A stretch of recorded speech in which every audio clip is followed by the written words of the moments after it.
So, basically, it sounds like we're all talking about roughly the same thing.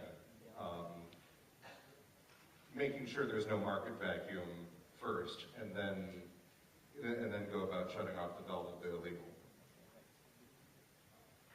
I agree. And one other thing I wanted to mention, but I mentioned in my talk that the illegal downloads of Naruto were reduced by 74% between last year and this year. And we attribute that to one, making it available, but there was one other really important part that I didn't mention. That once it became available on Crunchyroll, just after airing in Japan, the main fan subbers sort of stopped. And so there's a website on the internet where you can go and I think it's called like Fansub Wiki or something like that. And you'll see there that when something becomes available, there's no reason for the fan subbers to spend their time now it's available. So when we see that trend happening, so that I think that argues for the point of making it available, and that people tend not to do things to make it, available for the overseas market when it's illegally, when it's already available legally. So that's really important. Enforcement also is extremely important as well. Both of them have to. It has to happen. Both of these things have to happen at the same time. I think one of the reasons why consumers actually do illegal download, because they think they're anonymous out there. They think that, except in the States because of RIA and all that. But I think in this part of the world, they always think that, oh, I'm just a digit perhaps in the network out there. Nobody would really come after me and all that.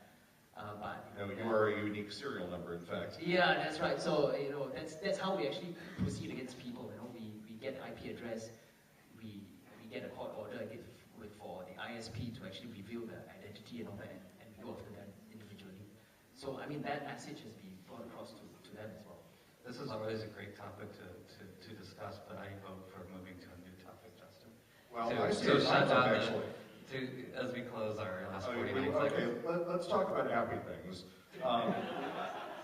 Okay, so we all know there's a problem. We all know the fans are still there and still generally respectful.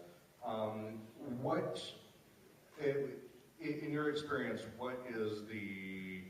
what works?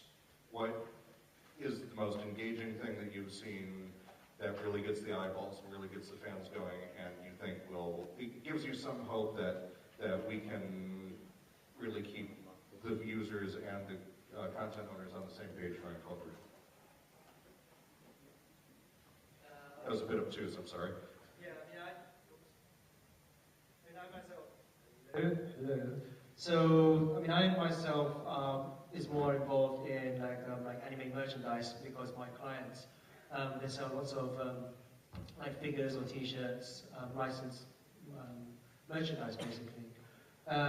So from my point of view, it's more of like how to get users to spend their money on the merchandise, which lots of them already do basically. So for example, when a limited edition of something comes out, no matter how much it costs, and people would want to buy that.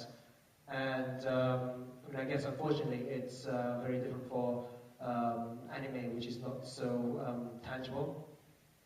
So you can buy a DVD and stick it on your shelf and go, wow, that's a really cool cover. But you can spend the same sort of money on like a figure, and sometimes it will talk to you, keep you company, you can pose it, and it's just a bit more fun, I guess. So, what do you think? Are you going to start giving out Crunchyroll badges or something with your subscriptions? We do it virtually, but we do want to move into making the merchandise available as well, because we are a platform to market this content, and when we market this content, there's lots of things you can sell. It's not just the content; it's the things that are associated with the games and the figures and everything around it as well. And so we want to continue to make our platform open so that the rights holders can utilize it to engage with the users, and also to frankly make some money from them, which they have all the right to do. And so yeah, I think we can expand that into, we can expand our business as well, or we can expand our website into merchandise as well. Will the attorney please give us a positive? Sorry, negative, I don't positively negative stance. Okay.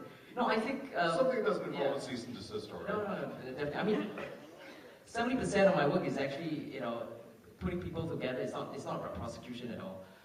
Basically, I would think that fans would be happy if you see your favorite, character being, commercialized and coming to life on different media platforms. It could be mobile, it could be theater, home video, it could be Nintendo DS, it could be PlayStation and all that. So the IP is yours. Please, leverage it on different platforms. I think that will make them happy. And on that note, I think we will call it a show. So, was there something?